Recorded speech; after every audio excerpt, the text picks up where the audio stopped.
तर आज आम्हाला अचानकच रात्रीचं खानापूरला जावं लागलेलं होतं, तेही पावसामध्ये. नमस्कार श्री स्वामी समर्थ सर्वांना. आणि आता पावसाळा चालू असल्यामुळं जी झाडं लावलेली आहेत खालच्या साईडला, त्या कुंडीमधली माती पूर्ण पावसामध्ये साईडला फरशीवरती होते, त्याच्यामुळे ते सगळं साफ करून घेतलं. आणि त्यानंतर माझी फेवरेट सॉन्ग जे आहेत म्हणजे गवळणी, त्यावर मी जेव्हा जेव्हा रील बनवते ती रील व्हायरल होते म्हणजेच होते, त्यातलीच ही एक व्हायरल झालेली आहे.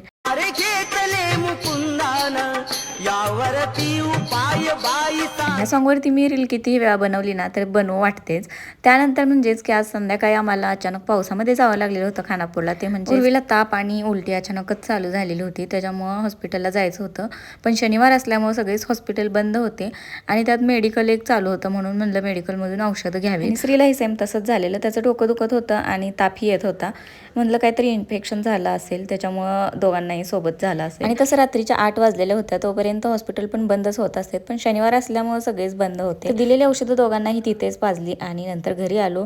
जेवणाच्या अगोदर जी पाजायची होती ते पाजली आणि घरी यायला मला 9 वाजून गेलेला. बरं, त्या अगोदर स्वयंपाक वगैरे सगळं आवरून गेलेलो होतो आम्ही. आणि आज जेवणामध्ये काय नॉनव्हेज होतं, त्याच्यामुळे मी काय व्हिडिओ घेतला नाही जेवणाचा. मी काय नॉनव्हेज खातच नाही, पण बाकीच्यांसाठी बनवलेलं होतं. आणि मस्त जेवण झाल्यानंतर सगळा किचन ओटा क्लीन करून घेतला आणि असा काहीच होता आजचा. चला, तर व्हिडिओ आवडला असेल तर लाईक आणि फॉलो करायला विसरू नका. बाय.